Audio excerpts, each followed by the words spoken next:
evening, everybody, and how we doing on this Sunday evening?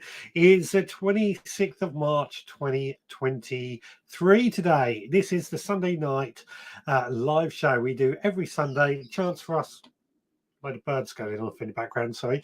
Chance for us gardeners to get around and have a bit of a chat about various garden items. Now, the phone line is open if you want to call in 07307135174, or alternatively, you can zap in to appear on screen. The link is in the comments. Now, today's main topic that we want to talk about is homemade pesticides. This is what Digwell chose for last week. But before that, let's see if we've actually got anybody out there. First of all, Adrian is out there saying hello, good evening to you. Turbo Streamers out there saying good evening, Veg Podcasters. Good evening to you. Ballycillian is out there saying hello as well. Oracle is out there. What about everyone? And my friend Stuart Jackson and the other outlet. Hope everyone is well indeed. Hope everyone is well indeed. Jenny's out there. Hello, everyone. I hope you are all well and had a great week. Indeed. Hope you've had a great week as well. Anna Jones is out there. Good evening, gardeners. Good evening to you. Kate Spratt is out there. Good evening, Veg Army. Good evening to you. Chili Kate, hi everyone listening in the car on the way home from an hour at a dog park. How lovely. Make sure you concentrate on driving though. One roll. Lynn B is out there. Hi everyone, loved your Veggie Pods, Richard. Thank you so much. Veggie Pods are fantastic pieces of kit. Put a video out earlier this week with the Veggie Pods. At that point, I put 2 videos out this week, both on YouTube, but for some reason, Facebook, I'm having trouble when I normally upload my videos. I'll upload them both to Facebook and to YouTube. I don't like sharing links from YouTube to get people to go there from Facebook. But for some reason, every time I uploaded it, it just suddenly disappeared on Facebook. So I didn't, if you haven't seen that one on Facebook, head on over. It was planted potatoes one. Head on over to the YouTube channel to see what's going on there. Graham Arnold is out there. Good evening, everyone. Good evening to you. Ernie is there. Good evening, Richard and viewers. Even though spring is literally here, do we have to be aware of a late frost? Always be aware of a late frost. It's been known. I was born on the 23rd of April, and the day I was born, it snowed.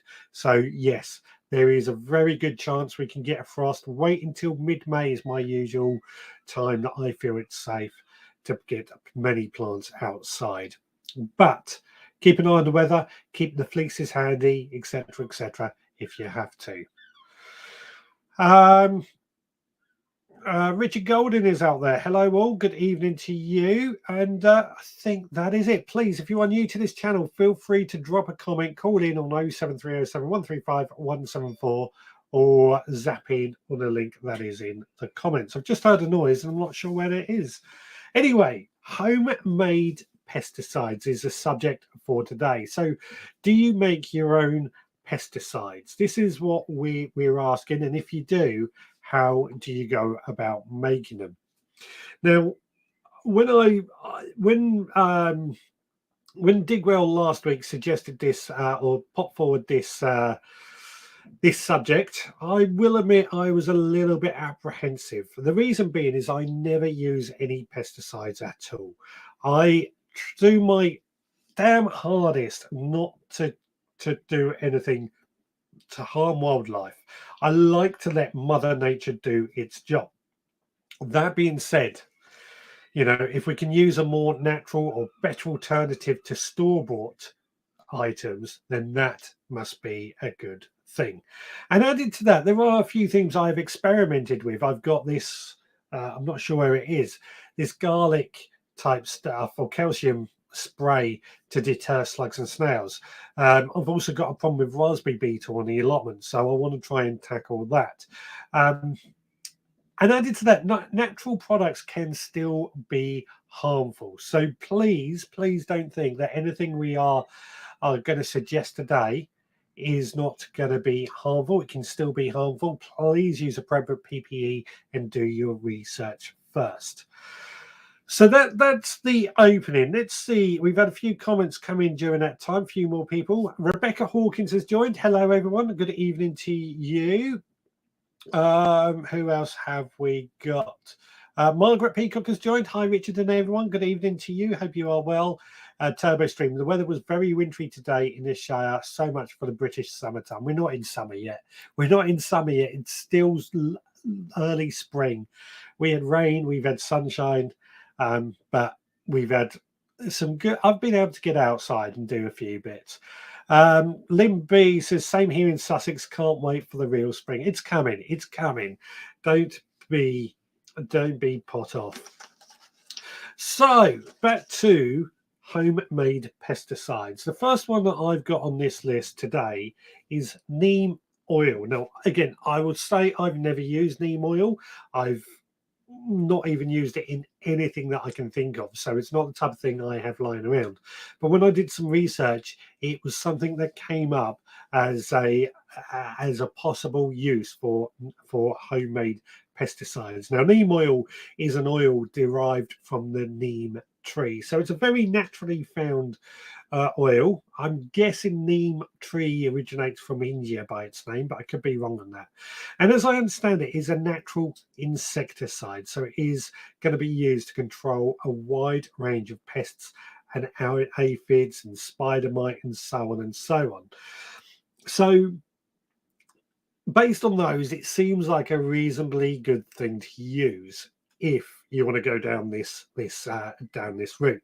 The recipe that I found is you use 1 tablespoon of neem oil, mix it with 500 ml of water, a few drops of dish soap, pull it into a sprayer and spray it on as and when you need it. Now, Digwell has just came out with neem oil is banned as a pesticide in the UK, which is actually a very good point and something that I am going to be highlighting, which is why I brought this up at the beginning. A lot of the things that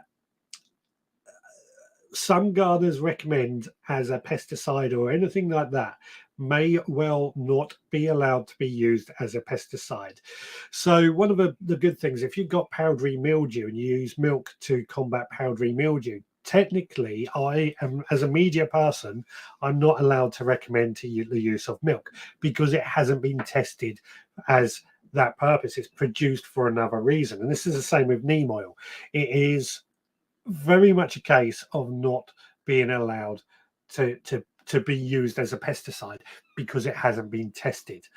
But it is one that is on this list that I did a bit of research. Now, Digwell just said nearly late, washing the rubbish compost off my hands after potting on. I know how you feel. I've still got compost on my hands, no matter how many times I try and wash it. What have we got? Graham Arnold says, mainly cover crops with Enviromesh. Only spray I use is SB Plant Invigorator. It's Enviromesh. I'm a big fan of Enviromesh, and I try and use that sort of thing more than anything. Defense as opposed to a pesticide is my attitude. It can get expensive, but I'd sooner do that. Limby has said, I've not heard of neem oil. I have heard that neem oil is used in a sort of beauty products, I believe. I think it's good for hair. But as we've said, use of pesticide is technically banned, but so is using milk on your courgettes or so, etc., etc. Kate Spratt said, I'm going to plant more wildflowers and plants that attract predators for nature to do the job of a pesticide. I'm also going to do a sacrificial area on my plot for the insects to have at it. Now, as I said earlier, I prefer to use Mother Nature, and this is exactly what I'm talking about. We want those beneficial predators to come in, the ladybirds and so on. They will come in. The ladybirds will eat lots of aphids. I want those in there. I want those to do the job for me. And slugs and snails, encourage birds into your garden. They do the job for me. So, yeah, another thing that to be added onto, well, using Mother Nature. Toby Stream says, I think sunshine should be included in the supporters Get Sick Club seed gift. I wish I could do that. Now, Digwell has reworded what he said earlier. Neem cannot be sold as a pesticide in the UK as it is listed as carcinogenic. Carson Jen. Yeah, this is what I mean. Some of the things that we're going to go through today are not necessarily allowed or tested for use as a pesticide. So whatever you do, do your research, use your own caution. Ballycillian says, I only use 3 scented water bottles for spraying to confuse the pests, garlic / mint and lavender. Other than that, I like to attract nature's predators onto the plot. Absolutely right. Absolutely right. Yeah, I'm a big believer at getting Mother Nature in to do the work, or using natural things, pet garlic and mint. Now, talking of garlic, I think that I've made notes tonight, as you can see. Garlic is next on my list. Now, I think, was it last year or the year before, we actually did try making some garlic pesticide to use, and I found it did not make any difference. Garlic contains sulfur, which many pests do not like, and it's in fact toxic to many of them. And to make garlic, what you make is like a garlic tea. You crush a few cloves of garlic, put it into some hot water, leave it to cool, and then strain that water out, add a few dishwasher or dish soap, a few drops of dish soap, and then spray that onto affected plants. So another thing that we could use, garlic has a wide range of uses in the gardens, not just growing it in, not just for growing and eating, of course, but to, it's what's it called? Isn't it a natural, good for your health? I can't think of the word now, but I know what I'm looking for. Rebecca says, love the idea of wildflowers to attract beneficial predators. Absolutely. This is the way I think it should be done. Anna Jones says, I've used milk before on mildew. It left the garden smelling awful. Wouldn't use it again. I completely agree with you. I've never used it, but it is a tip I see quite often. However, it's something that as a gardening media person, we're not allowed to recommend because it hasn't been tested. I mean, I might get away with it, but it's anybody like this is not allowed to do it technically. What else have we got? Jenny says, I don't use any pesticide sprays, nets, oils, etc. I use birds, insects, frogs, hedgehogs, etc. I grow enough to share and take a loss, 100% natural. And it's also doing the world of good for all those wildlife, giving them a home, giving them something to do. Lynn has just Googled it, and they sell neem oil on Amazon, if that is of interest to you. Like I say, I know you can get it on eBay and places like that. It's very commonly sold, but not as a pesticide. It's more, I believe, hair products for strengthening hair or something. I could be wrong on that, but that's what I've heard. Toby Stream says, I haven't tried any pesticides, homegrown or commercial, nor would I. Have tried enviromesh with not much success. I have bought a packet of nasturtium seeds to try this year. Nasturtiums are great. You know, this is companion planting, another method that I think is better than pesticides. Grown something like nasturtiums near your beans so that the aphids go onto the nasturtiums. And then, of course, that should hopefully encourage ladybirds to come along too. And on that theme, Graham Arnold said, tried companion planting last year, worked really well, marigolds and calendula. Excellent. I'm going to be doing some marigolds and calendula this year as well, actually, and nasturtiums for it. I'm just looking through my list and thinking to myself, I could sow some of these this week. Lim B says, I love nasturtiums. They come back year after year and spread like wildfire. Yeah, I love nasturtiums as well. And they're edible. A nice peppery flavour to them. Now, Digwell has got one. I was asking for some recipes for your own pesticides. Digwell's got one. Add 1 tablespoon of black olive soap or Castile soap to 1 cup of vegetable oil. Shake like mad to mix it. Then add 2 teaspoons to a litre of water and spray on aphids. Now, I've never heard of black olive soap. I've heard of Castile soap, but don't know where you would be able to get that from. So, again, if any, I'm guessing the fact that you're sharing this recipe, Digwell, you know how to make it, or you've used it before, and has it worked? Toby Stream says, I have to use net in a Nebraska bed, otherwise pigeons eat the lot. I know that feeling, but we're getting there. Digwell says powdery mildew is another myth. It does no harm to the plant and it only infects older leaves. Completely agree. So just removes the worst leaves and the new leaves will be okay. We'll try and include ventilation a bit more so you can reduce the risk of getting it. But I completely agree. Completely agree. Now, Rebecca comes out with this very good point. I think it's quite old school to use chemicals. We all have so much more knowledge now and realize it's not what you should be doing. I agree. I completely agree with that. As I said, I do not use pesticides at all. I hate the stuff. Um, and I'll be honest, the main reason that I don't use pesticides is because I'm too tight to go and buy it. I just think there are better ways and cheaper ways of doing it. Added to that, I mean, I lose very little to slugs and snails. I will admit, I did used to use the slug pellets, but as I got more and more aware, I did move on to the wool pellets, and now I don't use them at all. We've got hedgehogs, we've got seagulls. They come and eat the slugs and snails. The chickens, of course, as well, who also, we see a slug or snail, we throw them to the chickens, and they get something to eat as well. There's just so many other options out there that chemicals or other things are really not necessary. Jenny says one of the best plants for aphids is nettles. Aphids love them, and so do ladybirds. Ladybirds love aphids, so win-win. When a nettle goes to seed, cut it down and chop it up as a mulch or braid into rings. Butterflies also love nettles as well. So again, good idea. Good idea.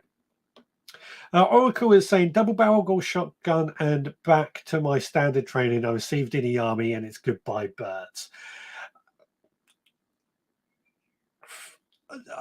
I kind of get where you're coming from. I personally don't do that. I mean, I do eat meat, of course, so I have no problem with shooting animals for food as long as it's used. But when it comes to, in my personal opinion, when it comes to trying to stop them from getting your food, I think make a few sacrifices or protect is a better way. I got a feeling, Oracle, you're going to come out as a joke with that. But I mean, it is an option. It is an option. Nettle rings slowly feed the soil. I think that's meant to be, and slugs don't like them. There we go. There we go. Digwell says, with my formula, you can add extras like garlic, chili, chrysanthemum, but then you have to test spray on a plant to make sure there is no damage. So I just use it as the base mix. That's a very, very good one. In fact, I've got chili on one of my lists as another option that we could use. Chili pepper. Now, chili contains capsaicin, which toxic to some pests. Rodents don't like it either. The smell of it puts them off, etc., etc. Now, again, you can make a chili tea, like we were talking about earlier. Well, some people will sprinkle chili powder around their plants to try and stop them, especially things like mice and rats. Now, again, I've never used this. I have never used this myself. I never will. What always has got me is if you put yourself in the as a mouse, let's say, and you're coming along, you're sniffing along, and you get this chili powder in your eyes. If anybody has ever touched their eyes after cooking with chili, how much do your eyes sting? Now, put yourself in the position of a mouse. I cannot use chili powder for that very, very reason. I could not do that to any poor animal. So, again, chili pepper it's on the list, but it's not one that I will use. Lynn B says, last year I popped beer in a jam jar, buried it in the soil with just an open top showing. The slugs and snails love it, and my runner beans survive. Now, that's a very beer traps. That's a very good one for the slugs and snails, of course. That's not on my list, I've got to admit, but it is a homemade pesticide, so it is a good one. I mean, it seems a bit of a waste of beer for many people, but I think the slugs and snails are attracted by the yeast. I believe you could make a yeast mix up instead if you don't want to use beer. But yeah, why not? Why not? I mean, if you're cracking open a can of beer anyway, just lose a little bit into your beer traps, and the rest of it is for you. An idea? An idea? Oracle says, dog eat dog. Indeed, indeed. Kate says, dried bramble twigs or any with thorns. I'm going to use that for slugs this year too. That's not a bad idea. That's not a bad idea. Making like a circle out of dried bramble. I've got plenty of them at the moment. And that'll stop any slug, or should stop any slugs or other rodents getting through, should we say. Anything, what else have we got? Jenny also says, oh, absolutely, Kate. Also, cloches made from brambles help keep fat pigeons sitting on young plants. Yeah, those thorny things will stop. And Turbo Streamer saying he's going to try that this year too. Rebecca, I think this is about the chili. You have to be careful of the neighbours' cats as well. Very good point. Neighbours' cats, you know, they can get that chili powder in their eyes too. Again,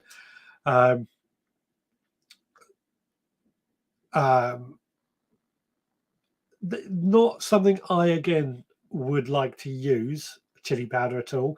I've got to admit, we do get a neighbour's cat coming on going quite often. Doesn't do any harm, except for the fact it sets Roxy off and she goes chasing after it. But that's not too much of a problem. Anna Jones has made a point that beer traps work well, but not very pleasant emptying them, which is also true. Yeah, absolutely. But I think if you empty them regularly, put them onto a bird table, it's less of a problem. Right, let's catch up with the comments, then we'll go to my last one. Chili is more of a repellent because of its smell. Absolutely. It does pop people off. Graham says, no slugs are having my San Miguel. Yeah, that's my point, actually. It is a bit of a waste of beer, isn't it? Although you could, you know, use it as an excuse to crack open a can. You've got to deal with deal with the slugs. So you've got to open a can anyway. You might as well drink the rest, otherwise it's wasteful. What else have we got? I use Richard's chili jam. If smell doesn't deter the pests, they will get stuck in the sugar. I've got to make some chili jam soon. As soon as the chilies are out, actually, I will be making chili jam. It's quite a tough recipe. Kate says, might put some of my rhubarb vodka down. If I get them drunk, they might want a kebab instead. I don't think the vodka would work. I think it's the yeast that attracts the beer, the slugs and snails more than anything. But hey, if it works, give it a try. Let us know if vodka works as well. Jenny says, don't forget some slugs are our friends. Yeah, I mean, some slugs eat other slugs. They also are good for composting. They do break down a lot of material in the compost bin, which is generally where I often throw some of my slugs and snails when I come across them as well. Now, next on this list is vinegar. A vinegar mix to spray as on your pest. Again, not something I like to use. It seems like a bit of a waste of vinegar for me. The idea being you use 50 or 500 ml of vinegar with 500 ml of water, a bit of dish soap, and spray it on pests as well as weeds. Now, I would have thought spraying this on your plants that you're going to eat might kill the plants as well. So maybe not something you want to do, but it may work on your weeds if you've got a problem. So that's the ones that I come up with for today: vinegar, chili, neem oil, and what was the other one? There was another one, and that's garlic. Like I say, I don't use any of them. I like to see some of your suggestions of how you tackle some of the pests that you have. One of the biggest problems that I have, or the only pests problem that I really have, is with my raspberries, particularly my summer and my autumn raspberries. Now, when I harvest them, we bring them home, we leave them in the fridge overnight, and the next day there are loads of maggots crawling in our raspberries, which is very off-putting. So I did a bit of research, and it's down to the raspberry beetle laying its eggs, and the weevil climbs up and gets into the raspberries. So we are going to have to find a way of preventing raspberry beetle in our raspberry plants, either by good maintenance, or I'm looking at nematodes or something. So anybody got any suggestions of a natural, ideally wildlife friendly way of dealing with raspberry beetle as well, then please share. Now, Graham Arnold says, I don't really get any trouble with slugs. I think the frogs from my pond keep them under control. No, I completely agree with that. I think, frogs, hedgehogs, birds, all these things, the best that they're going to be hungry. They're going to eat the slugs and snails, and they're going to be doing it when you're not in the garden as well. So encouraging all these things into your garden is just going to be the best thing moving forward. In all walks of life, says Oracle, what can you do to protect the animals? The hawks kill birds, birds kills birds, cat kill birds, and mice, chicken eat slugs. If that's not a bad death, I don't know. So you do come up with a very good point, and it's always one of my arguments that I've used as well. But that is natural. That is nature doing what nature does. They're killing or feeding each other. Plus, generally, animals only kill, not so much with foxes, but they only kill in order to feed themselves. So they're not wasting anything. For me, the problem I have with it is when we kill any animal, insects included, just for the sake of killing them, just because they're causing us a problem. That's where it doesn't sit comfortably for me. But you are right, and that's why I prefer natural methods, getting the wildlife in to do the job for me, because it is natural.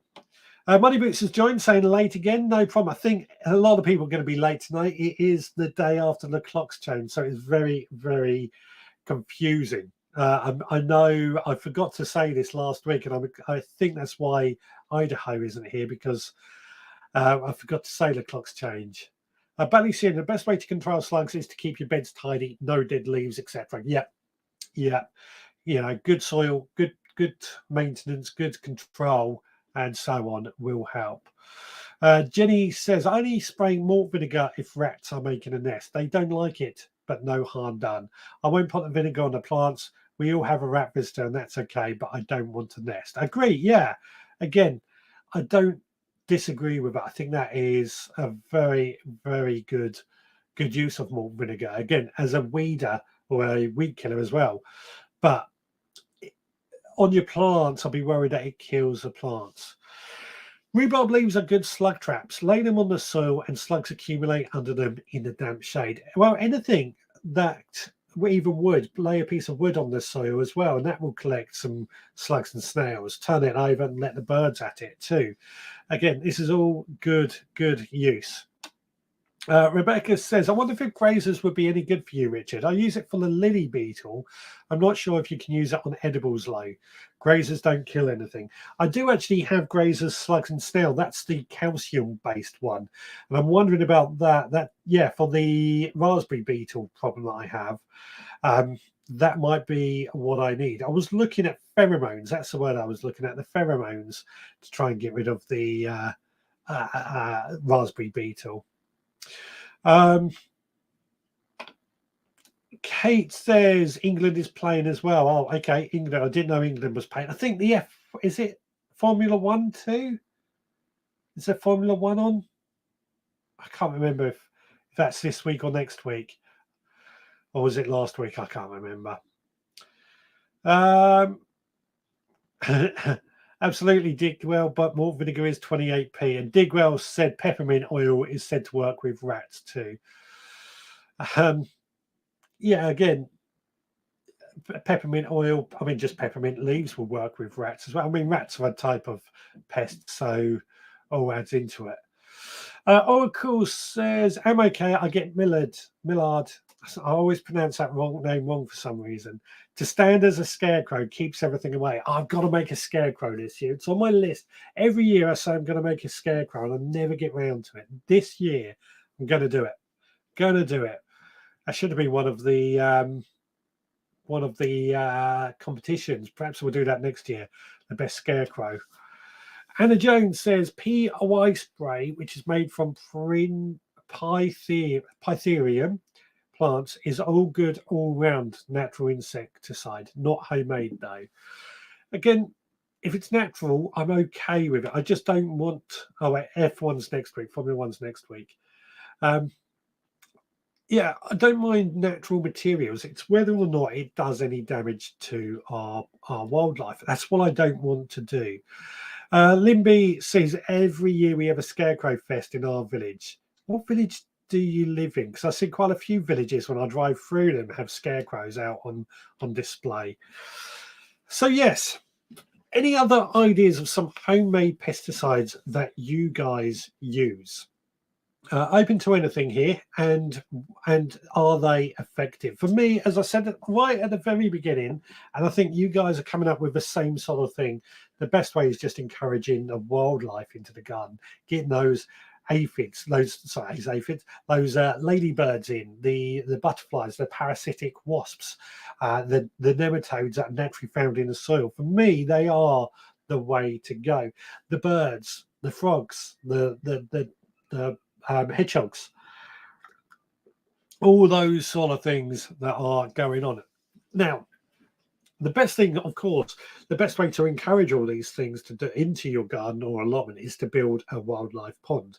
We're not allowed ponds on our allotment, so I can't do that down there. But putting up hedgehog homes and bird houses, etc., is allowed. So that is a way around it that I personally will be doing. Got to make lots of these things this year to go in various areas. Oh, Limby's North Lancing. Okay, I will, when I drive through, I will see it as this year and see what's going on. Make your own Pytherium from chrysanthemum flowers. How do you do that, Digwell? How do you make your own Pytherium from chrysanthemum? So yeah, back to the making of, or how we get Mother Nature to do the pesticide work for you. Wildlife pond and a bug hotel, says Limby. Yeah, exactly that. Get a wildlife pond, get a bug hotel. As I say, I know we're not allowed to do a pond on our allotment, but we can do a bug hotel. In fact, I've got one in amongst nettles and things, which is purposely done to encourage those things in there. We got bird houses. We've also got the two-legged rats running around our allotment at the moment. I know who was it last week? Bill and Val. They mentioned about the burglary or the robbery we've had in our sheds. I went down the allotment yesterday, and sure enough, my sheds have been broken into, which was very, very annoying. Luckily, they didn't take anything. I think they were looking for lawnmowers, which had they got into my smaller shed, they would have found a lawnmower they could have taken. They didn't take that one. I mean, it's rusty as anything. It's going to go to the scrap yard. It's so crap. But they didn't take that. But they've broken the locks and things, which is really annoying. But it is just part of allotment life.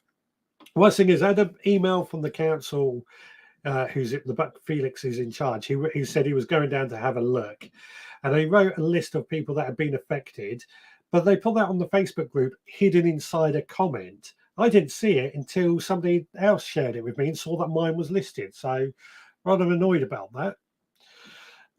Anyway, back to the conversation. Digwell says, just read about a tomato leaf spray. Crush and chop a handful of tomato leaves and add to a litre of water. Leave overnight, strain and spray on the aphids. The alkaloids are supposed to kill pests. I've not heard of that one, but that's a good use, I guess. Somebody, I can't remember why they recommended this, but somebody once recommended spraying aspirin onto your tomatoes as well, and I can't remember why. Well, I can't remember if that was to prevent aphids or for flavour of the tomatoes. One of the two. I'm suddenly thinking of all the homemade fertilizers as well we could be making. Nicola has joined. Evening. Sorry I'm late. Just finished dinner with family in Ringmer in Sussex. Oh, lovely. Hope you've had a lovely dinner. Lovely to hear you are over this way. Rebecca says, I've never had a problem with snails. Just thought I was lucky, but I've been doing some repairs to our pond and discovered at least 40 frogs. I guess that's why no snails. There you go. There you go. Get those frogs in. Get those frogs in. And that they will take care of the slugs and snails. Limpy, that's terrible with the robbers. Absolutely. It's part of allotment life, I've always said. Nigel says neem oil can't be used as a pesticide now due to possible infertility or liver problems with children. Yet you can buy it still from Amazon as a hair treatment. Not that I need it. Yeah, we were saying this earlier. It hasn't been tested as a pesticide. Therefore, we cannot, as a media person, we cannot recommend it. But people do use it. I personally would never use it. And I didn't know about this infertility or liver problems, but that makes sense as well. So that's another thing, another reason to rely on Mother Nature. You know, TurboStream, I sprayed the whitefly with plain water last year. Probably no different to a heavy rain shower. It dislodged them to the ground. Actually, that's a good one. Aphids as well, spraying aphids just with water, just to get them off the plants might work. Lynn has got to go. She says, good to chat. See you next week. You take care, Lynn. And Dear Grail says, half a cup of dried chrysanthemum flowers, 1 litre of warm water, leave to stand for 3 hours, strain and add a teaspoon of black olive soap and 1 teaspoon of cooking oil. Shake well before use. That's for the pythium or whatever it's called earlier. Digwell says, just a slight correction, that neem oil was approved as a pesticide, but it's now banned. There you go. It makes sense. And I've, as I said, never used it, so that goes against what I understood. The aspirin was James Wong's idea. I can't remember how it works and what it does. I can't remember either. I remember he recommended it, but I can't remember why or what happens. Why? Now, Jenny, Bug Hotels, more than one if possible. Log piles on upside broken pots, ponds or bird baths on the floor, wide variety of flowers, shrubs and trees, no dig, large pebbles for thrushes and sunbathing bees. I've seen a few bees lately. They're out and about now. But yeah, there you go. These are all it's all how you get these wildlife into your garden. This is the way to do it. And now Nigel's gone away and quickly looked at what aspirin spray increases tomato immune system. I believe it does something to the tomatoes as well, but there you go. Spraying aspirin onto your tomatoes. Aspirin is a natural product. Now, this might be one of those things we can't recommend, but I know James Wong recommended it, so perhaps it is allowed. I don't know. But that's an idea. Right. Now, we've got a grow along to do this week. Now, last week, as Digwell was on, he chose what we were going to grow along with this week, and he chose spring onions. This video is slightly different. It was raining when I filmed it, so there's a voiceover, and I've had computer issues today as well, which is why the editing isn't quite right. But let's go have a look.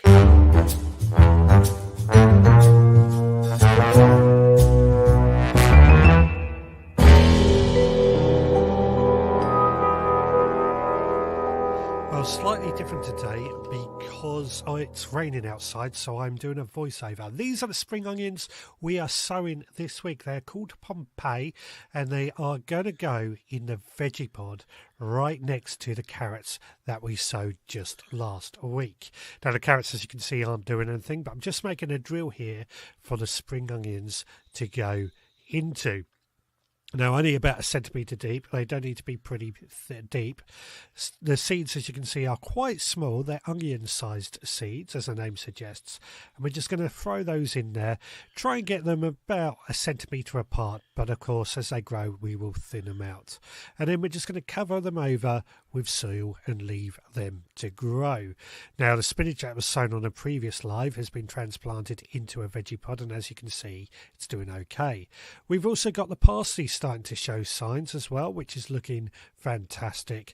And the tomatoes that were sown a few weeks ago have germinated. They're leaning over slightly towards the light, but never mind that. This is a second variety. So over to you guys. Share your tips and tricks on how to grow spring onions. There we go. Spring onions are now sown. So that's what to do for this week's grow along. Now, I might actually start putting the grow along video as a separate video up in the Facebook group if anybody, if everybody is okay with that, as a bit of an idea. But yeah, share your tips and tricks on how to grow spring onions. Digwell says aspirin is an old remedy. It makes the plant think it's under attack, so it bolsters its defences.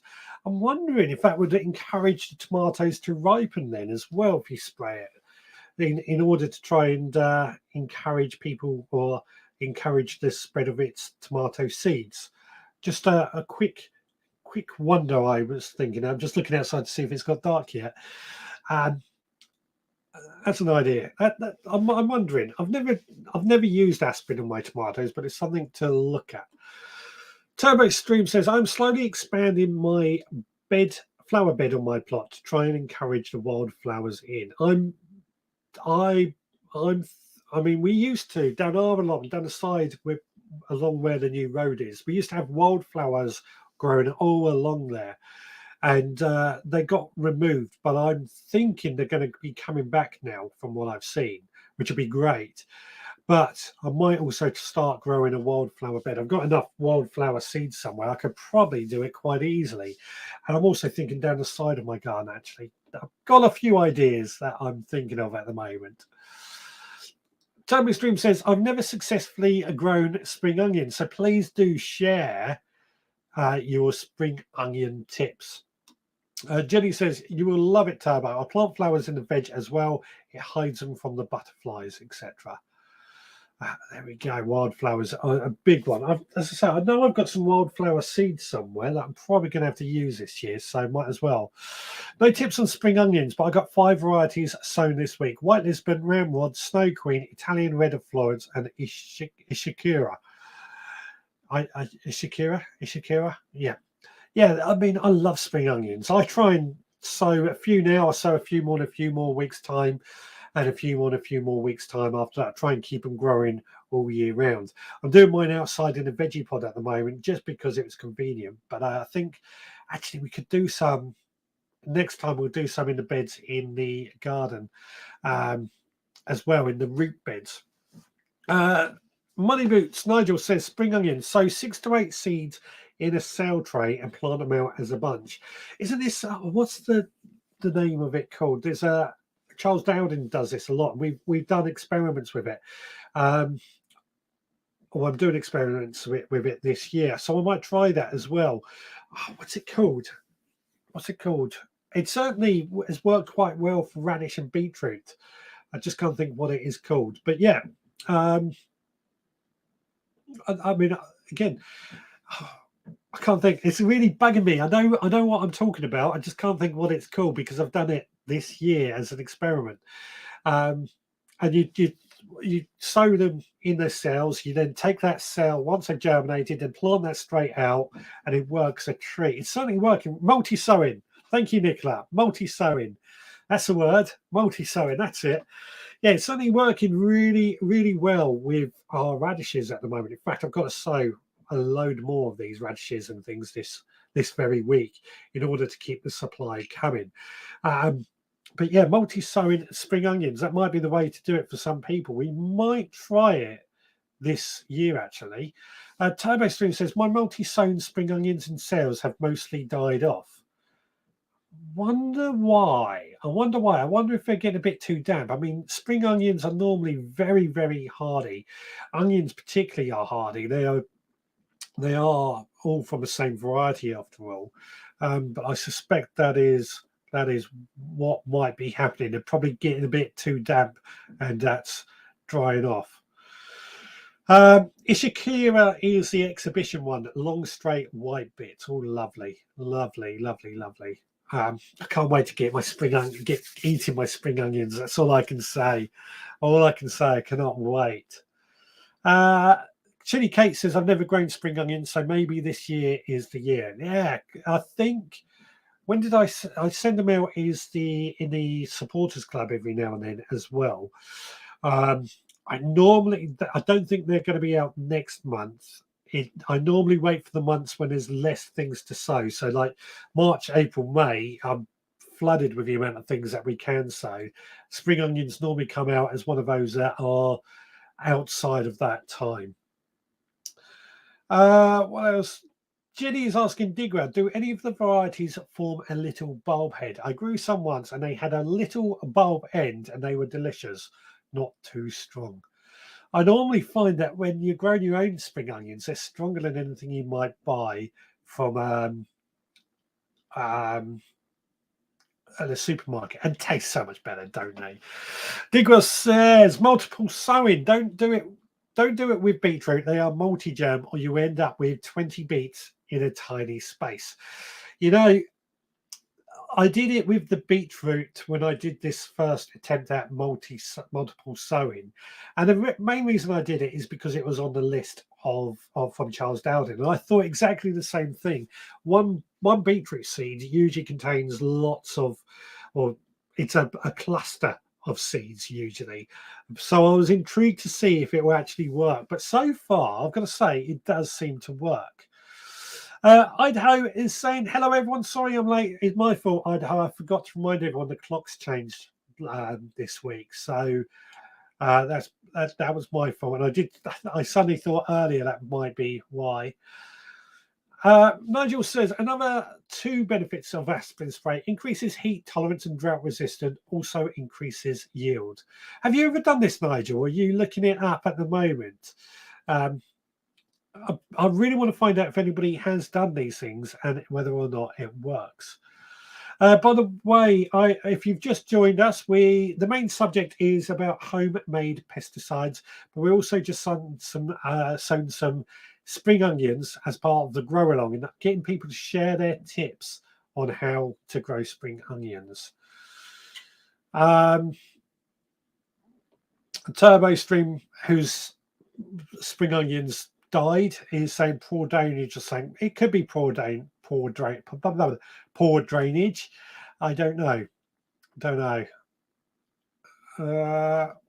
Ishikira was also known as a Japanese bunching onion. Absolutely, yeah. Delicious. I've got a craving for spring onions now. Nigel says White Lisbon was my favourite, but now grown Ranmod for 3 years, and this one is amazing. I think I've always liked White Lisbon. I've got to admit, I've not tried Ramrod. I'll look into that. These ones that I planted today, the Pompeii, they were just seeds that I found in my seed collection and thought I'll try them out. At the moment, I'm working hard to reduce the amount of seeds that I actually have. So trying to use them all up and get them into use. The TurboStream says, I've tried a few of Charles Dowden's methods. None have really worked. I think it's Charles Dowden methods seem to work for a lot of people, but I think there's, it may not work for you, but there may be other methods that do work for you. Nicholas says, I multi-sow beetroot every year. My multi-sown spring onion last year mostly got eaten by snails or slugs, I think. Well, I'm going to sow some spring onions tomorrow. You have to make a note of that. Sow some spring onions tomorrow and see how they get on. Nigel was saying, looking into aspirin on the internet, never used it myself. So it's it'd be interesting if anybody does use it to see how it works. Now, Digwell says the trouble with a lot of these remedies is that we don't do a trial with or without, so we can only guess as to how good they are. I always try and do with or without. Whenever I trial anything, I always do a control experiment as well, or with or without. But it's hard. Sometimes it is hard to really see the benefits in a small garden unless you've got a massive area. And Nigel was trying a new red spring onion called Apache this year. I've got to find more spring onions to sow this year. By the way, I should explain, if my speech is a bit off tonight, I've lost a tooth yesterday, and my tongue is all over the place today. I should explain, because I know I can feel my speech has been a bit weird. Rebecca says, I know what you mean, TurboStream, but you have to do what works for your garden / conditions. Absolutely, yeah. It's all about what works for you and what works in your garden. At this point, I just want to remind everybody, if you could be so kind as to give us a like, give us a thumbs up, and if you could really follow us or either on Facebook or on YouTube, that would be great. And don't forget to click the notification so that you know when we go live. Really trying to build both the channels up at the moment and get bigger audience to try and add more and more to our Sunday nights chats. Obviously, if it gets too big, it's going to be difficult, but we might have to do more and more. And you guys are what I call the original crew, so we will do something just for the original crews at one point as well if it gets too big. No, Nicola says, I went to Dobby's at Racehill in Brighton. It's now got a Waitrose in it, and they are selling off some tools, etc., 50% off, including Veggie stands, some with wheels, some without. One of my listeners contacted me. Now, I know this is quite local for being Brighton, but it was quite telling. But one of my listeners contacted me. He also bought an entire large veggie pod. You know, I got mine from another garden centre at 50% off. Well, he got his for 75% off, which is an even better deal. Couldn't believe it. Just goes to show sometimes it's worth popping into a garden centre. They do have some really good deals on to make the most of it. TurboStream says, I would try the spring onions in my seed bed on the allotment. I am going off the cell tray method at home. Never seem to grow anything. Yeah, of course. I forget you have that seed bed on your allotment. I'd love to see TurboStream if you can do us some videos on how your seeds work out in that in your seed bed when you sow some seeds, especially if they're related to the grow along. That would be great. Nicholas says, which garden centre? The Dobby's at the Racehill in Brighton was the one he got 75% off. TurboStream says, I ordered some of those Jiffy things that Digwell uses, so we'll try them instead. I mostly direct sow on the allotment. Yeah, I've been using some of the, not the Jiffy ones, but the other compost discs that I've got in my kitchen windowsill. That you drop them in, you add some water and they swell up, and they've got a little dimple in the top for a seed to go in, which I've been doing, but I'm not quite finding the dimple for the seed is working great. I find the seed hole is just a little bit either too small, or I'm not sure what's wrong with it. It's just not quite working how I would like it.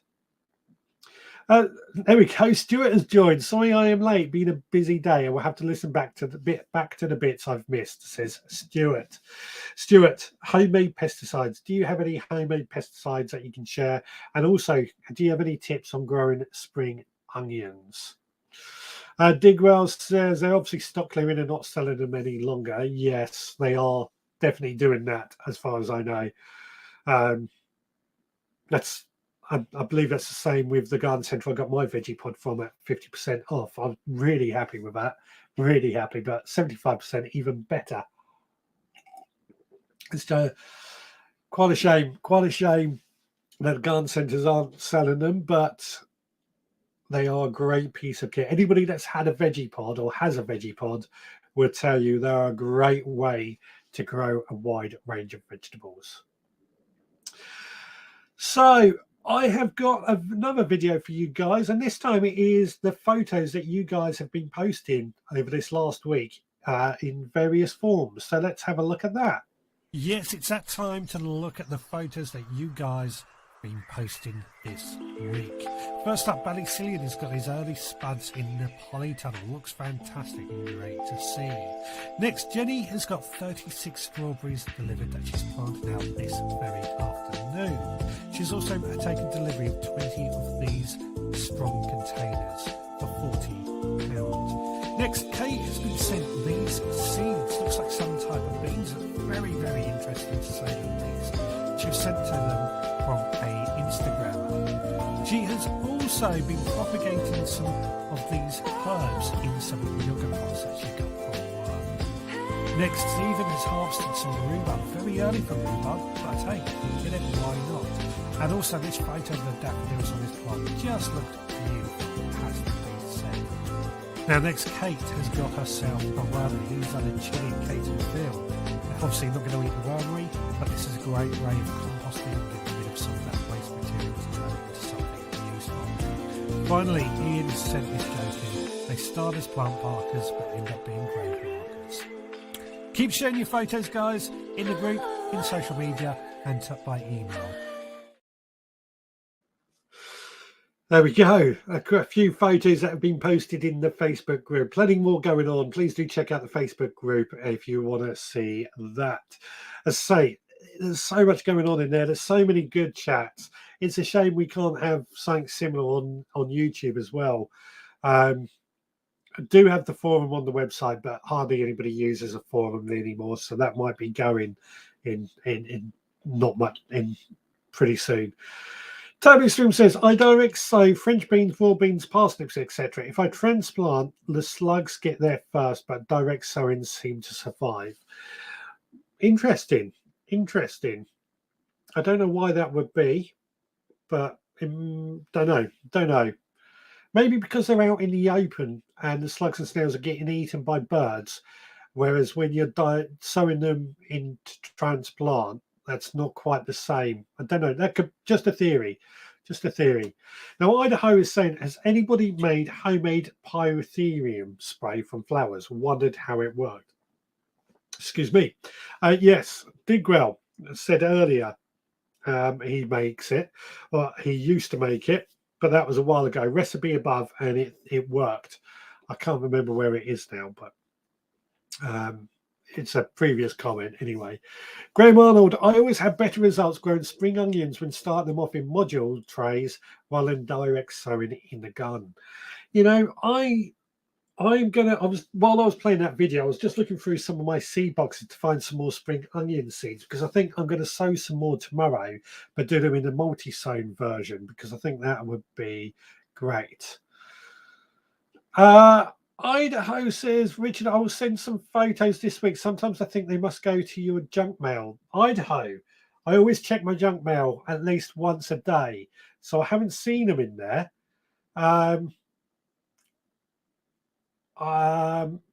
Send me an email without any photos to see if I get it, and then we'll go from there.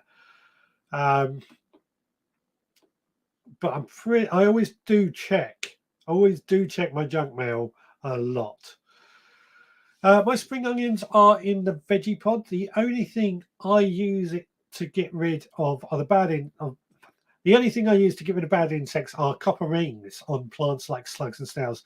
They're washing up liquid in the watering can to help with a green fly. Copper rings, that's something we didn't talk about. Copper, that's a kind of a homemade pesticide in many ways. Certainly slug prevention. So copper, yeah. I mean, I've always got plenty of copper lying around in some form or another. I've never used it in the garden again, though. Never used it, but it's something that I would lean towards if we needed to. But does it actually work, Stuart? If you use it, I'm guessing it does work. Anna Jones says, great photos, everyone. Indeed, they are. And Nicola says, I direct sowed dwarf French beans 3 times this last year, lost them all, and I did some I grow in cells. They got eaten too. I need to get a duck in. I need to get the duck in the veg garden. Ducks are great for slugs and snails as well. That sharp, that tough beak. But yeah, French beans. I normally don't get many problems with anything eating French beans, but I do hear it is a problem for many people. But that's definitely another one to think about, isn't it? What do we do with French beans? Or how do we stop people, or how do we stop slugs and snails eating French beans? Not a problem I have. I mean, I say this every year. I don't get many problems with slugs and snails. Last year we had a few, but nothing to really worry about. Getting those hedgehogs. I haven't seen the hedgehog for a while, actually. I'm hoping he's still around. But we used to have frogs, which I haven't seen for a while in our garden either.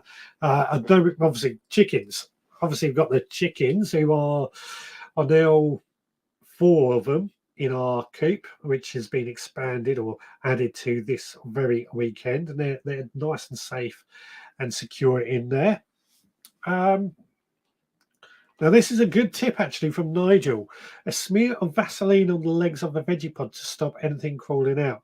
Just filmed this tip to include in my next video, so check out his video coming out. Is it this week, I'm guessing? But yeah, that's a good idea. I mean, anybody who knows the veggie pod will know how much I'm a fan of it, and it's got that mesh to stop any insects getting in. I mean, there is a gap at the bottom they might be able to get through, but Vaseline, even better to stop anything crawling up. Would Vaseline stop slugs and snails as well? I guess it would. Jenny says Charlie Dimmock added plumber copper tape around the boards of a raised bed in garden rescue. I don't doubt it works. I don't doubt it works at all. But slugs and snails can come up through the soil. So if they're underneath the bed, they can come up through it. So it could work. Yeah. Stuart says copper rings, buy the best ones you can afford, as the cheap ones needs lots of cleaning. They work most of the time. I find the birds are doing better this year as I feed the birds near the veggie patch. Indeed. Get those birds fed in the veggie patch. Indeed. Livestream, one thing that pots off slugs on pots is Vaseline around the rim. I'm going to have to try it, but again, I hear all these tips, but slugs can still come up through that hole in the bottom of a pot and through the soil. I guess if it works, it works. It's great. This is the whole idea, is to share these tips and share what works. Anna says, I used to use copper tape around the pots, wasn't convinced, and very expensive. Yeah, copper got very expensive a couple of years ago, like most things, wood, etc., etc. So I dread to think how much it is now. But again, here's a tip: find a fridge engineer, have a word with him, and ask him for any copper that he might want to get rid of when he removes it from fridges. That might be a cheap way to get hold of copper. Digwell's biggest problem with French beans is black fly. So there we go. Get more aphids in. Not more aphids. Ladybirds. Is it ladybirds that eat black fly? Yeah. Get more ladybirds in to eat the black fly.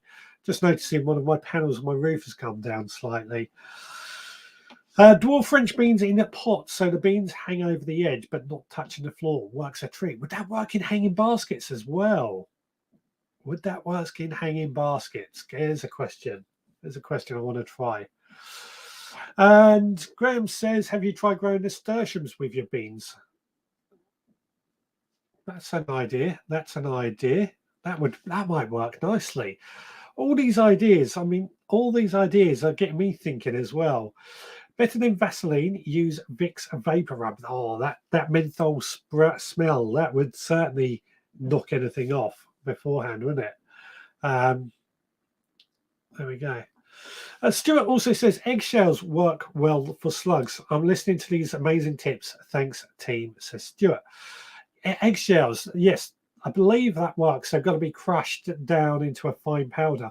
The other one that people used to suggest as well, and I found it worked really well, was coffee grounds, because it's sort of, because it's such a fine material. The slugs and snails I found on the coffee got so dirty, they hated it, absolutely hated it. So that was something that works. There we go. All plumbers weigh in the scrap. Yeah. That's the copper for you, isn't it? Nicola says, to stop slugs and snails, put a tray or pots per leg with water in, and create like a moat of water around your plants to stop them getting hold. Again, I've seen snails that will swim through water, so I'm always a bit apprehensive. But if you say it works, then that's great. It works. Rebecca says, I did purple teepee beans in the basket list last year. They were great. Right. I'm going to be doing that this year then. Growing those in baskets too. I should be making notes of all these ideas. And my precious young plants like hosta lettuce are grown to a not so yummy young plant. grown next to a not so yummy young plant in a tray on a brick in baths of water. Slugs can't swim. I've seen snails swim, although there could be a certain type of snails. And then Stuart says, coffee grounds are great, but beware of the badgers. They love coffee. The other thing to remember with coffee grounds, I've said this time and time again, caffeine is a germination inhibitor. So if you're sowing seeds in coffee in an area that you're treating with coffee, the seeds may not germinate. I've said that many times, I know, but I did find personally it did work. Just because the slugs and snails just look so dirty and did not like it. My phone's been going mad all the day. I'm trying to figure out if it's anything interesting. It's not. That is interesting about coffee grounds to stop slugs and snails, says Idaho. And Digwell says, my answer, pick them quicker, to Graham. What's that? What was that? Oh, picking the beans quicker. Yeah, of course, pick the beans quicker. Excuse me. Pick the beans quicker. Oh, by the way, we were sowing spring onions earlier. Next week, we are going to be doing or sowing melons in the grow along. Now, we spoke about doing a bit of a challenge to who can grow the biggest melons this year. Next week is the week that we're going to be sowing them. So if you sow on Sunday, great. We'll be ready to go. But that following week as well for melons. Any variety you want to grow, entirely up to you. Just, again, bit of fun that we do from time to time. No mention of Damascus. Is it Damascus earth yet? I use it on most veg. No, I was surprised that one hasn't come up either. I've never used it myself. I should use it for the chickens. But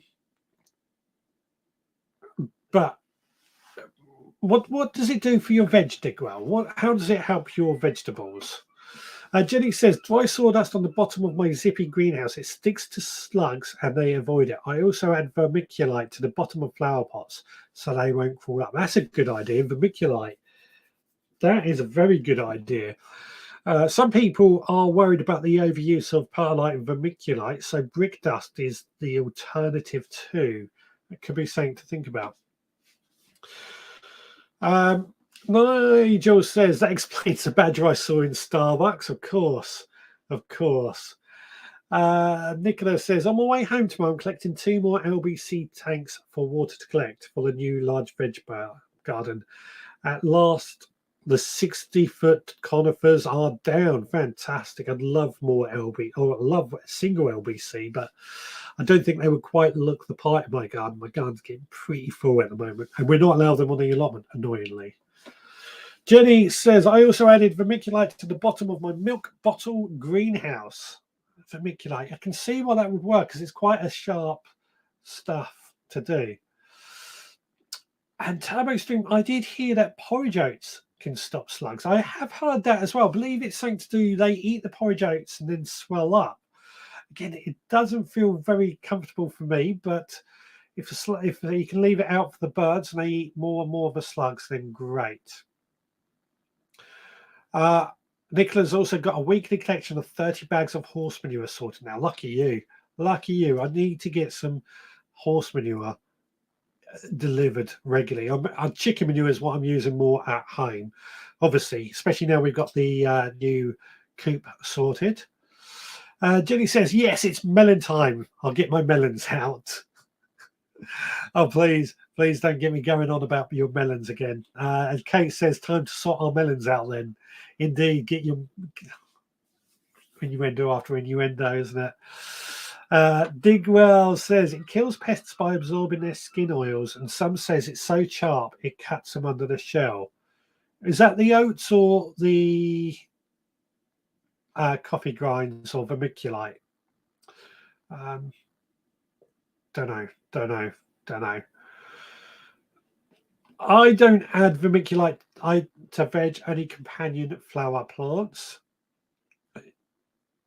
Yes, I mean, some people are worried about the overuse of vermiculite and perlite purely because it's a bit like peat sort of thing. We don't know when it's going to run out, but it's very, very not spoken about at the moment. Have you seen the size of the Scottish slugs? Dartmoor are the ones you want to watch out for. 30 centimetres long they've been known to be in Dartmoor. Damascus earth. It's so sharp it gets under it's so sharp it gets under the snail's shell and stops them. Beer traps also good for slugs. Yeah, we mentioned beer traps earlier. I always steer clear of that because it seems like a waste of beer. I don't drink, but I don't like wasting anything. Cider would be an alternative too, or anything yeasty. Amanda, sorry I'm very late. I've just received an order of crushed whelk shells from Shell on Earth. Going to put them in my pots and spray all the plants with garlic water as a double-pronged attack. Is this for slugs and snails, Amanda? I know this is something that seems very. I've never heard of crushed whelk shells, but that sounds like a good idea as well. Are you using it like a mulch on top of the soil? Let us know. That sounds like an interesting one. Shell sounds like a really good idea. I think that's Stuart. That does sound like a good idea. Graham, I add porridge oats to my compost bins. Worms love them. Yes. Yes, I mean it makes sense. I mean, my wormeries are getting pretty full at the moment, but it's all good. It's all good, and everything is being used at the moment. I just can't wait to really kick this year off and really get growing. I've got to say, I've got so many plants that are in play. I've got so many plants that are waiting to get in the ground. It's just been a little bit too cold, and because I'm not using any extra heat this year, I'm holding back a bit. As she says, yes. Amanda says, yes, on top of the soil to hopefully keep the slugs and snails off. Interesting. I'll be interested to see just how well it works, in all honesty. So please do share with us how it gets on. Shells are great on top of alliums, so it makes sense that it would work. Indeed. I mean, where are they getting all the whelk shells from? That's a lot of whelk shells because they're tiny little things, aren't they? But hey, if it works, it works. Not to question why. Right, we got about 15 minutes left of this show. So next week, as I said, we're going to be starting the melons. Next week, the topic is about salad leaves. I want to know, do you have any recipes that you might mix for your salad, for your seeds, for growing your own salad leaves? It's something that I'm a big fan of doing. I grow a lot of salad leaves, and I like to try and get mixes. You know, you often buy mixes from a seed supplier, and they're a mix of lettuce, kale, etc., etc. But I'm making my own this year. I want to find out if you do the same. Stuart says, when should I put my lemongrass outside? They are indoors at the moment. I would wait until at least May, personally. When the risk of frost has passed. And even then, I would just see how it goes with just one or two at first and save the rest for another time. Jenny also says, upside down empty grapefruit skin attracts slugs overnight. In the morning, move them to where you see fit. Yeah, that's a bit like the rhubarb leaves on the bit of wood as well, isn't it? All these things that attract the slugs and snails, and then you can leave it for the birds to eat on as well. All good ideas. So yeah, next week salad leaves, and a bit of homework. I forgot to set any homework last week. I should have asked Digwell to set a challenge for the week, and I forgot. That was on me, so apologies for that. But the challenge for this week is just to go and take it. It's 1st of April on Saturday. Excuse me. So that means I want to see your plot, how they look like at the beginning of the month. This is the thing that we're doing once a month, seeing your plot, just a photo from that same position, see the changes that have happened over this last month. So get that in. That would be great to see. Stuart says, thank you. I have about 8 plants which I grew last year, so I really don't want to lose them, says Stuart. They're lemongrass plants. I've never had much luck growing lemongrass, actually. I love using lemongrass, but the wife doesn't like it much. But to grow it, it's been tricky. Not seen my plot for a week. The car broke down. Oh, how annoying! How annoying! And then Kate says, when's everyone sowing beans indoors? I'm doing some indoors and some direct, but I'm bored and want to plant everything. So when it comes to beans, personally, I wait till sort of end of April before, apart from broad beans and peas, before I sow any beans, even indoors in the greenhouse. Reason being is that they grow so quick that by the time that they're pretty big before that they need to go out pretty soon after germination, and therefore trying to keep them indoors, they're taking up space, and they do fine outside. They do absolutely fine outside. So like end of April will be French beans, runner beans, into May as well. French beans, runner beans. I'm going to do some cannelloni beans, cannellini, and other beans, broad, etc., etc. Broad beans are all done. But yeah, I tend to wait because I want them out after mid-May, but I tend to wait till the end of April before I start sowing those, maybe even into May. Kate says, I've been poorly this week, so I'm hoping to get a good weekend in this week. I know how you feel. I know how you feel. I've had a headache for 3 days this week, but I'm off work this week, so I've got lots to do, including sowing lots of seeds. Beans are the very last thing I sow. They're just so tender. Exactly right. Yeah. They are so tender. They're one of the last things. That and courgettes and pumpkins are like the ones I save until May. Beans, courgettes, pumpkins, because they grow so quick and they need such a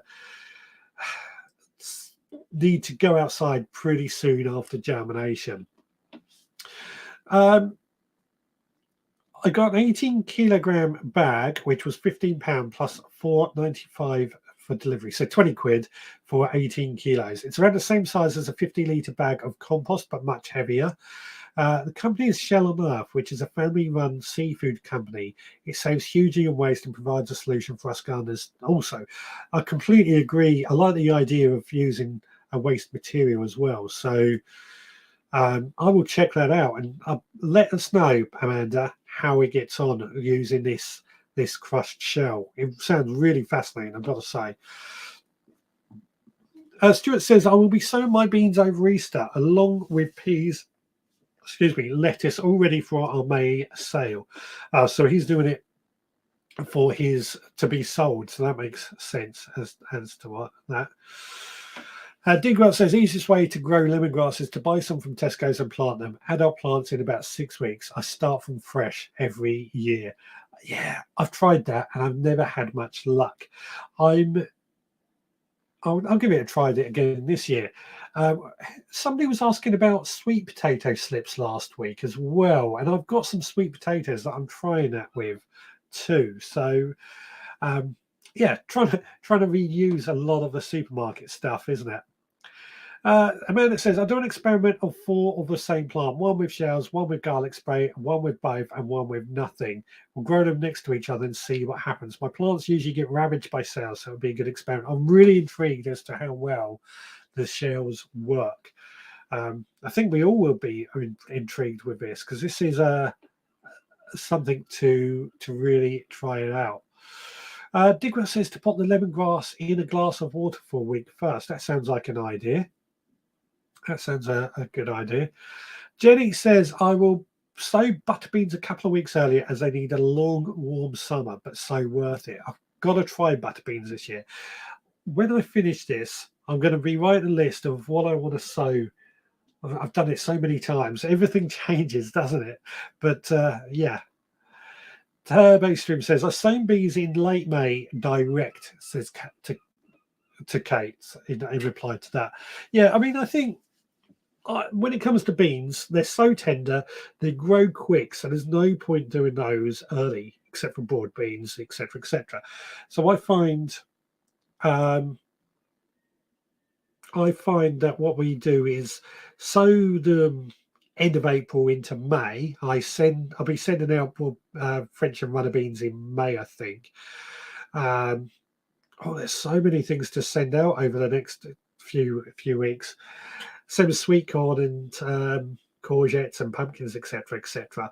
But I find that if they grow too quick, they're too big to stay indoors and they need to go outside. So we have to just hold off a bit until then. Amanda, if you can send me your address up. Yeah, okay. I'll see. Email me, richard@thevegrowpodcast.co.uk, and I'll we'll sort something out. That would be great. Stuart says, my lemongrass is growing really well. The seed came from the supporters club last year and I have overwintered them indoors. So to still have 8 plants left. Fantastic. I do remember sending them out last year. I don't think I've sent them out this year yet, but there's still time. So now we're getting into this sort of March, April, May time. There's a lot more to choose from. Now, Digwell says, Stuart sows his beans early to sell so they die and the customers need to buy more. It's good market sense, isn't it? It's good marketing, and it's all for charity, so it gets twice as much for charity. Yeah, but I think for me, as I said, I don't do mine until end of April, May. But people are looking buying veg seeds already. I can't believe it, but hey, if that's what they're doing, that's what they're doing.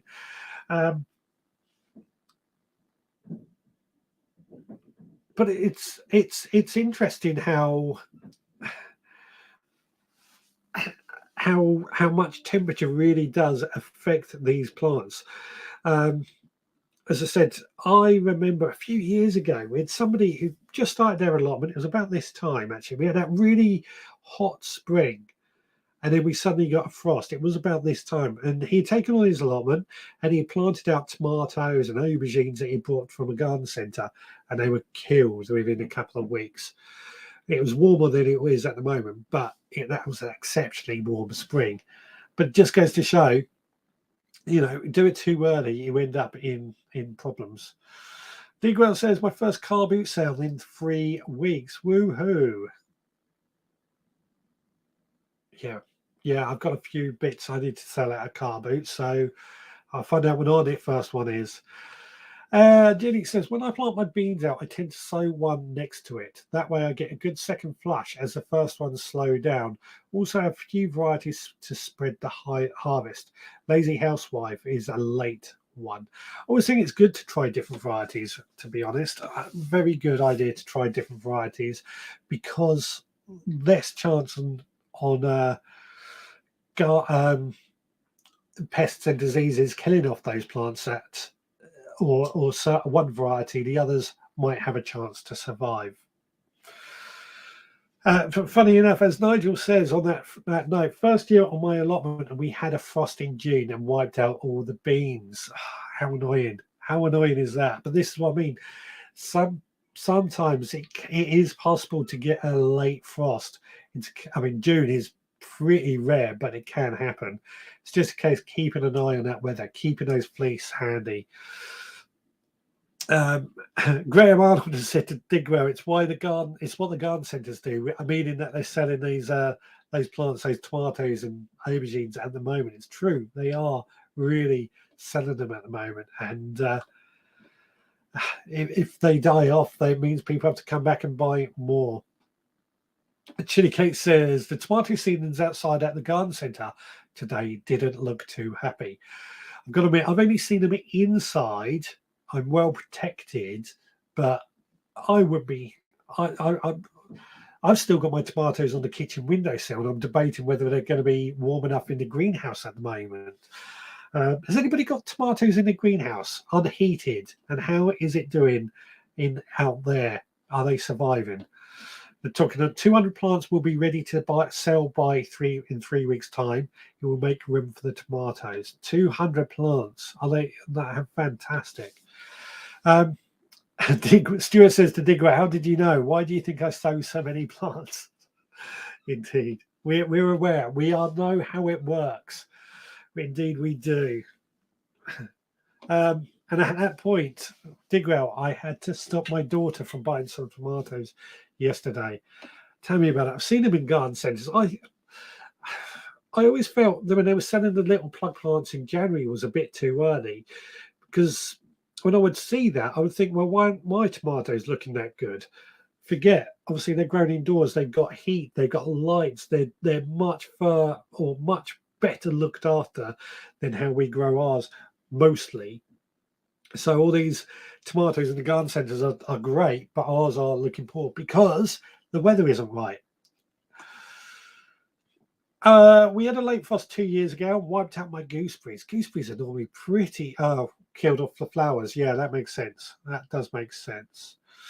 Julia Hartley is joined. My tortoise has woken up 2 days ago. That's usually a good sign. Yeah, two days. Excellent. It's definitely warming up. Spring is definitely here. I have seen that. Jenny says, I haven't sown a tomato seed yet. I won't be sowing till early April. I've sown so many tomato seeds. I'm just trying to get them out of the out into use at the moment, or out, or getting these things sown. Got tomatoes in the greenhouse, got heat available, but not using it, being 8 to 9 degrees C last week. So I've noticed that the temperature is warming up. I might just put a tray of tomatoes out in the greenhouse and see how they get on. Yeah. Julius says, I'm talking about her tortoise waking up, that weather warm, that's a sign that the weather warm, that warmer weather is coming along. Yeah. Mother Nature, as we said earlier, Mother Nature knows what it is doing better than us. 50 varieties of tomatoes Digwell is growing this year. 50 varieties. What are you gonna do with them all? I mean, don't get me wrong, I love growing tomatoes. I'm growing 10 varieties. I'm not doing my usual Crimson Crush this year. But yeah. I haven't sown my Digwell tomatoes yet. We'll wait till Easter weekend, I think. Good idea. Good idea indeed. And Rebecca says, we've got a frost due tonight. We haven't here. No, we're 9 degrees C overnight, so a bit warmer here. But it's certainly warming up nicely. I'm just hoping it's going to stay like it. We don't get any other cold spells. Digwell says sell them. I mean, by the way, we've got about 2 minutes left to go of this show, so we'll start closing up shortly. But if anybody has anything to add or question in the last few minutes, the last minute, we get them going. Juliet, my tortoise didn't hibernate this year as he was young, but will be this year. He is super happy the dandelions are back. Yeah, I think we're all happy to see that the spring is here. Alison and Brian, I have some of Digwell's tomatoes. Yeah, but I've sown. Have I sown mine? I think yes, I have. Yes, I've sown my load of Digwell's tomatoes.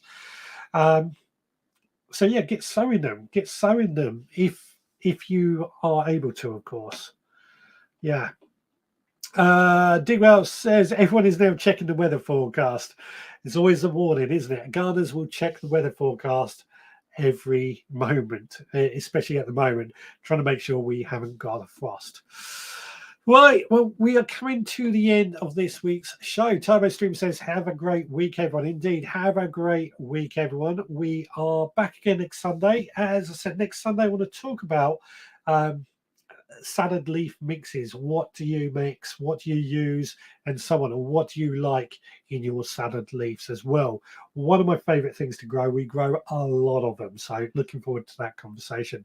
Your homework for this next week is take a photo of your garden, take a photo of your allotment, and send it in on the 1st of the month, so that we can get an idea of what it looks like. What I remember on the podcast tomorrow, Supporters Club, I've said this, but on the podcast tomorrow, we are running a competition for, you could win tickets to Gardeners World Live on the Sunday, the 30th of April, down at Bewley in the New Forest. It's 2 tickets for 2 adults. 9:30 in the morning, you've got to be there to get in on the Sunday. So if you want to win that, listen to the podcast tomorrow to find out more. It's going to be just a little bit of a competition, but that's on the podcast tomorrow if you are interested in that. Supporting members, I did say, if you haven't heard to the podcast I put out on Thursday, if you're a supported member and you want to be in with a chance, just email me to say you're available on that day. Any comments? No, I think that is it. Nigel says 1 degree C forecast for West Midlands tonight. Digwell says 2 degrees here. As I say, we're 9 degrees here, so we should be okay. Right, guys, I am going to start getting out of here, go on indoors and close it up till next week. Was there anything else? Was there anything? I think that is everything. So until next time, take care and make sure you get lots of gardening work done over this week. I certainly will be because I'm off work for this next week. Anyway, you take care, guys. I'll see you again next time.